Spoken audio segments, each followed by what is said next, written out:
નાણામંત્રી કનુભાઈ દેસાઈ રજૂ કરશે ગુજરાતનું બજેટ। નાણામંત્રી કનુભાઈ દેસાઈ ચોથી વખત બજેટ રજૂ કરવા જઈ રહ્યા છે। વર્ષ 2025-26નું 4.5 લાખ કરોડનું બજેટ રજૂ થવાનો અંદાજ છે। ગત વર્ષ કરતાં બજેટમાં 11% વધારાનો અંદાજ। કૃષિ, શિક્ષણ, આરોગ્યની બાબતો ઉપર બજેટમાં ભાર મૂકવામાં આવશે। થોડા જ સમયમાં ગુજરાતનું બજેટ રજૂ થવા જઈ રહ્યું છે। નાણામંત્રી કનુભાઈ દેસાઈ જેઓ સતત ચોથી વખત ગુજરાતનું બજેટ રજૂ કરશે। 9 મહાનગરપાલિકાઓ અને 1 જિલ્લાની થોડા સમય પહેલા જ્યારે જાહેરાત કરવામાં આવી છે ત્યારે બજેટમાં તેને લગતી કોઈ મહત્વની જોગવાઈ પણ હોઈ શકે છે। તો સાથે જ અમદાવાદમાં ઓલિમ્પિક 2036ની દાવેદારીની જે તૈયારીઓ ચાલી રહી છે તેને મજબૂત કરવા માટે પણ મહત્વની જાહેરાતની સંભાવના। તો સાથે જ બજેટ સત્ર દરમિયાન નવા જંત્રી દર લાગુ થવાની શક્યતા છે, જેને લઈને બજેટમાં કોઈ જાહેરાત થઈ શકે છે। નાણામંત્રી કનુભાઈ દેસાઈ જેમણે વર્ષ 2024-25 માટે ગુજરાત સરકારનું 3,32,465 કરોડનું અંદાજપત્ર રજૂ કર્યું હતું અને આ વખતે 4.5 કરોડનું બજેટ રજૂ થવાની સંભાવના સેવવામાં આવી રહી છે। નાણામંત્રી કનુભાઈ દેસાઈ જેઓ સતત ચોથી વખત બજેટ રજૂ કરી રહ્યા છે, જેનું કદ 4.5 લાખ કરોડની આસપાસનો રહેવાનો અંદાજ સેવાઈ રહ્યો છે, જેમાં અનેક મહત્વની બાબતોનો સમાવેશ હોઈ શકે છે। મુખ્યમંત્રી શ્રી અને ગુજરાતની સમગ્ર જનતા વતી હું અભિનંદન પાઠવું છું।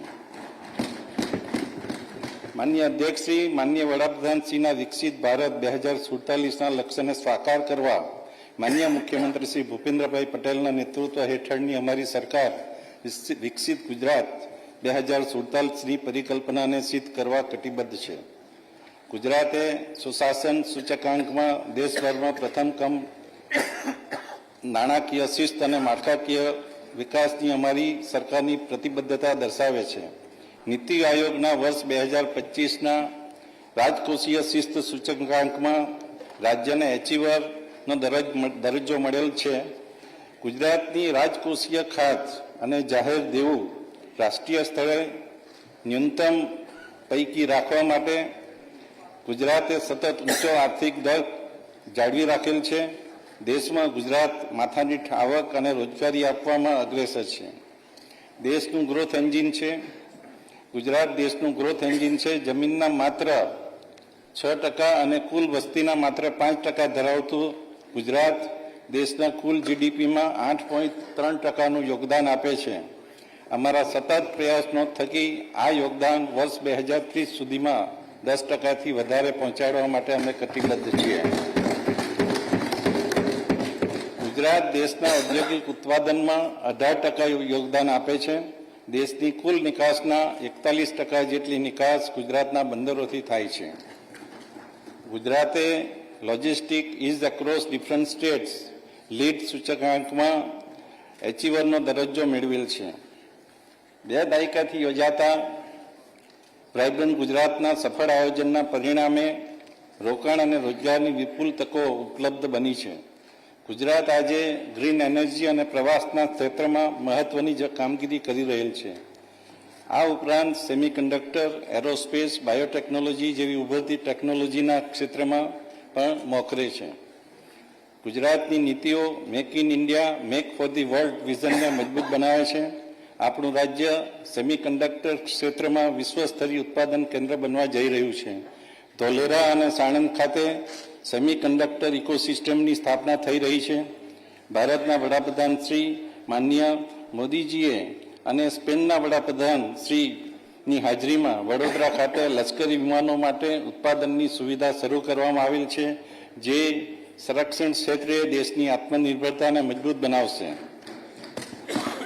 માનનીય અધ્યક્ષશ્રી, વિકસિત ભારત 2047ના સંકલ્પને સાકાર કરવા માનનીય વડાપ્રધાન શ્રી નરેન્દ્ર મોદી સાહેબ દ્વારા પ્રેરિત જ્ઞાન, ગરીબ, યુવા, અન્નદાતા અને નારી શક્તિના વિકાસ પર ધ્યાન કેન્દ્રિત કરવામાં આવ્યું છે, જેથી આ સંકલ્પને સિદ્ધ કરવામાં ગુજરાત મહત્વનું યોગદાન આપી શકે।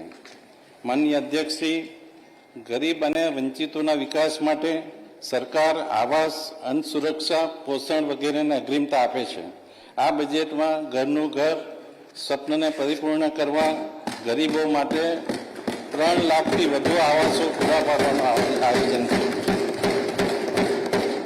પ્રધાનમંત્રી આવાસ યોજના ગ્રામીણ, ડૉક્ટર આંબેડકર આવાસ યોજના, પંડિત દીનદયાળ આવાસ યોજના તેમજ હળપતિ આવાસ જેવી યોજનાઓ માટે હાલની 1,20,000ની સહાયમાં મકાન દીઠ ₹50,000ના વધારા સાથે 1,70,000 કરવાની જાહેરાત કરી છે.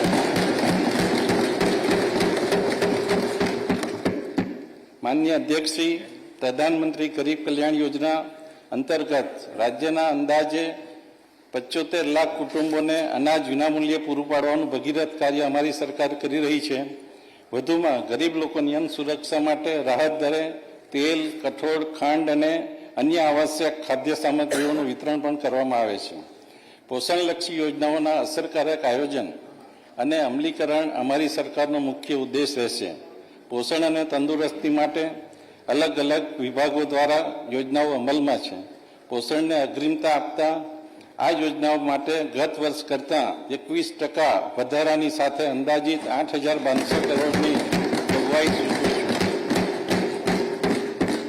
માનનીય મુખ્યમંત્રી શ્રી ભૂપેન્દ્રભાઈ પટેલના સંવેદનાસભર પઢાઈ ભી પોષણ ભી ના ધ્યેયને સાકાર કરવા મુખ્યમંત્રી પૌષ્ટિક અલ્પાહાર યોજનાની ડિસેમ્બર 2024થી શરૂઆત કરવામાં આવેલ છે, જેમાં 32,277 શાળાઓના 41 લાખ વિદ્યાર્થીઓને લાભ મળે છે, જેના માટે આ બજેટમાં ₹617 કરોડની જોગવાઈ સૂચવી છે. માનનીય અધ્યક્ષશ્રી, પ્રાથમિક શાળાના વિદ્યાર્થીઓને પૌષ્ટિક, આરોગ્યપ્રદ અને સ્વાદિષ્ટ ભોજન આપવા 72 તાલુકાઓમાં સ્વૈચ્છિક સંસ્થાઓની મદદથી સેન્ટ્રલાઇઝ કિચન ઊભી કરવા ₹551 કરોડની જોગવાઈ સૂચવે છે. બાળકોના પોષણ અને વિકાસને સુદૃઢ કરવા આંગણવાડીઓની ભૌતિક સુવિધામાં વધારો કરવા સરકારે નિર્ણય કરેલ છે, જેને વધુ કાર્યક્ષમ બનાવવા આંગણવાડી યોજના માટે ₹274 કરોડની જોગવાઈ સૂચવી છે. આ વર્ષે આપણે આદિવાસી સમાજના ભગવાન શ્રી બિરસા મુંડાજીની જન્મ જયંતિના 150મા વર્ષને જનજાતીય ગૌરવ વર્ષ તરીકે ઉજવી રહ્યા છીએ. આ ખાસ સંદર્ભમાં આદિજાતિ સર્વાંગી વિકાસ માટે ન્યૂ ગુજરાત પેટર્ન યોજના માટે 37.5%ના વધારા સાથે ₹1,100 કરોડની 1,100 કરોડની ફાળવણી કરું છું, જેનાથી આદિજાતિ વિસ્તારોમાં શિક્ષણ, રોજગાર અને માળખાકીય સુવિધાના નિર્માણને વધુ વેગ મળશે.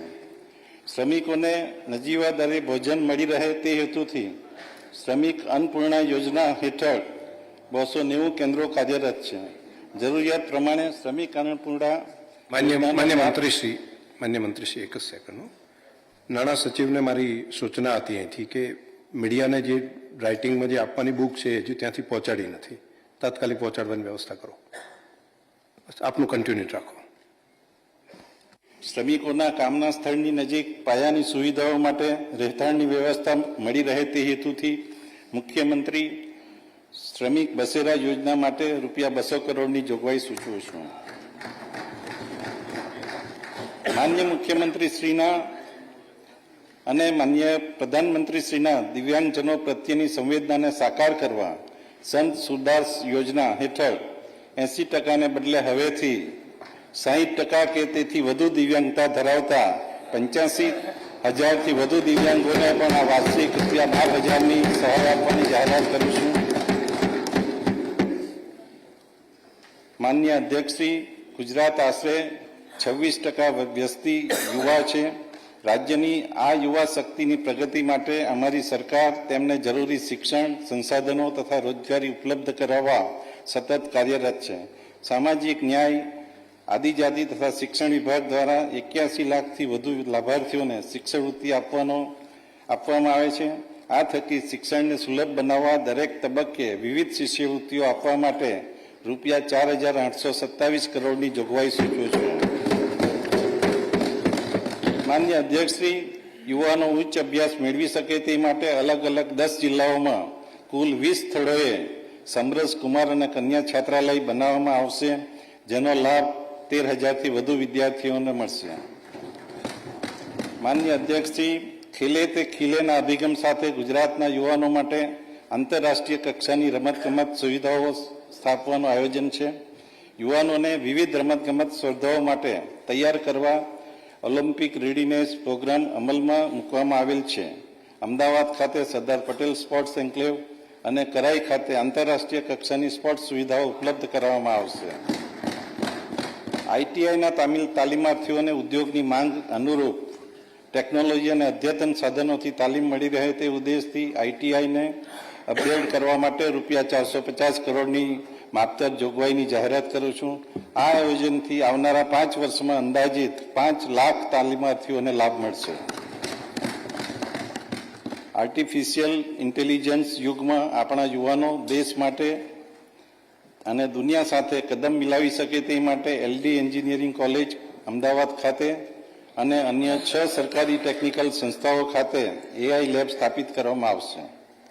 માનનીય અધ્યક્ષ, અમદાવાદ ખાતેના આઈ હબ અને આઈ ક્રિએટ થકી સ્ટાર્ટઅપ્સ માટે અનુકૂળ ઇકોસિસ્ટમ સફળતાપૂર્વક ઊભી થઈ છે. રાજ્યના અન્ય વિસ્તારોમાં સ્ટાર્ટઅપનો વેગ આપવા માટે 4 રિજિયનમાં આઈ હબ સ્થાપનાનું આયોજન છે. રાજ્ય સરકારે સર્વિસ ક્ષેત્રમાં વધુ રોજગારીનું નિર્માણ કરવાના હેતુથી ગ્લોબલ કેપેબિલિટી સેન્ટર્સ એટલે કે જીસીસી નીતિ અમલમાં મૂકી છે, જેના અમલથી આ ક્ષેત્રની ઇકોસિસ્ટમ વધુ મજબૂત બનશે અને 50,000થી વધુ રોજગારીનું સર્જન થશે. માનનીય અધ્યક્ષશ્રી, ગુજરાતના યુવાનો માટે રોજગારીની તકો ઊભી કરવાના અમારો સંકલ્પ છે. એમએસએમઈ, ટેક્સટાઇલ વગેરે મહત્તમ રોજગારી આપતા ક્ષેત્રો છે. આ ક્ષેત્રોને વધુ વિકસાવવા એમએસએમઈને પ્રોત્સાહન, નવી ટેક્સટાઇલ નીતિ, મેન્યુફેક્ચરિંગ પાર્ક વગેરેને લીધે રાજ્યમાં મૂડીરોકાણમાં નોંધપાત્ર વધારો થશે. આ નીતિઓ થકી લગભગ 5 લાખથી વધુ પ્રત્યક્ષ તેમજ પરોક્ષ રોજગારીનું નિર્માણ થશે. આ બજેટમાં રાજ્યના લઘુ, મધ્યમ અને મોટા ઉદ્યોગો ઉપરાંત સ્ટાર્ટઅપ એકમોની વિવિધ યોજનાઓ હેઠળ સહાય માટે ₹3600 કરોડની જોગવાઈ સૂચવું છું. ગુજરાત ટેક્સટાઇલ એકમો વૈશ્વિક સ્તરે સ્પર્ધાત્મક બને તે માટે રાજ્ય સરકાર દ્વારા અમલી ગુજરાત ટેક્સટાઇલ પોલિસી થકી વિવિધ સહાય પૂરી પાડવા આ બજેટમાં ₹2000 કરોડની જોગવાઈ કરું છું. કુટીર ઉદ્યોગ ક્ષેત્રમાં સ્વરોજગારીને પ્રોત્સાહન આપવા માટે વાજપાઈ બેન્કેબલ યોજના હેઠળ શહેરી અને ગ્રામીણ વિસ્તારોના ઉદ્યોગ, સેવા અને વેપાર ક્ષેત્રમાં મળતી લોન વધારી ₹25 લાખ તથા સબસિડીની રકમ વધારી ₹3,75,000 કરવાનો નિર્ણય કરેલ છે. આ જોગવાઈમાં 100% વધારો કરી ₹480 કરોડની જોગવાઈ સૂચવું છું. માનનીય અધ્યક્ષશ્રી, આદિજાતિ અને પછાત વર્ગના યુવાનો માટે સ્વરોજગારીની તક વધારવા રાજ્ય સરકારની નેમ છે. આ માટે નાણાકીય સહાય માટે વ્યાજ સબસિડી આપવાની જાહેરાત કરું છું. આ બેન્કેબલ યોજનામાં ₹10 લાખ સુધીની લોન પર મહિલાઓને 7% અને પુરુષ લાભાર્થીઓને 6% વ્યાજ સહાયનો લાભ મળશે. માનનીય અધ્યક્ષશ્રી, માનનીય વડાપ્રધાનશ્રીની દીર્ઘદ્રષ્ટિ થકી આજે પ્રવાસન ઝડપથી વિકાસ પામતું ક્ષેત્ર છે. યુનેસ્કોની વિશ્વના સૌથી 7 સુંદર મ્યુઝિયમની યાદીમાં ભુજનું સ્મૃતિવન સામેલ છે. સ્ટેચ્યુ ઓફ યુનિટી, ઐતિહાસિક નગરી વડનગર જેવા અનેક સ્થળોની કાયાપલટથી ગુજરાત દેશ વિદેશના પ્રવાસીઓ માટે પસંદગીનું સ્થળ બન્યું છે. વર્ષ 2024 દરમિયાન 18,63 લાખ ઘરેલું અને આંતરરાષ્ટ્રીય પ્રવાસીઓએ ગુજરાતના મહેમાન બન્યા છે. પ્રવાસન જેવા રોજગારી લક્ષક ક્ષેત્ર વિકસાવવા આપણા યુવાનોને શહેરી અને ગ્રામ્ય ક્ષેત્રમાં વિશેષ તકો ઊભી થશે. હોટેલ વ્યવસાય, પરિવહન, હસ્તકલા જેવા અનેક ક્ષેત્રોમાં પ્રત્યક્ષ તેમજ પરોક્ષ રીતે મોટા પ્રમાણમાં રોજગારીનું સર્જન થશે. આ ક્ષેત્રના વિકાસ માટે પ્રવાસન વિભાગના બજેટમાં 31% વધારા સાથે વિવિધ વિભાગો હેઠળ ₹6,505 કરોડ સૂચવું છું. જેમાં ઇન્ટિગ્રેટેડ ટુરિઝમ ડેસ્ટિનેશન ડેવલપમેન્ટ હેઠળ મહત્વના પ્રવાસન સ્થળોને સાંકળતા 150 જેટલા રસ્તાઓના વિકાસ અને પ્રવાસીઓ માટે નવીન 280 બસો સંચાલિત કરવામાં આવશે. 51 શક્તિપીઠો પૈકીની આદ્ય શક્તિ મા અંબાના ધામ અંબાજીના વિકાસ માટે ₹180 કરોડની વિશેષ જોગવાઈ સૂચવું છું. ધાર્મિક શહેરોના સર્વાંગી વિકાસના ઉદ્દેશથી દ્વારકા, સોમનાથ, બેચરાજી, ગિરનાર, પાવાગઢ, સિદ્ધપુર, ડાકોર, પાટણ અને પાલીતાણા જેવા તીર્થસ્થાનોની માળખાગત સુવિધાઓમાં વધારો કરવામાં આવશે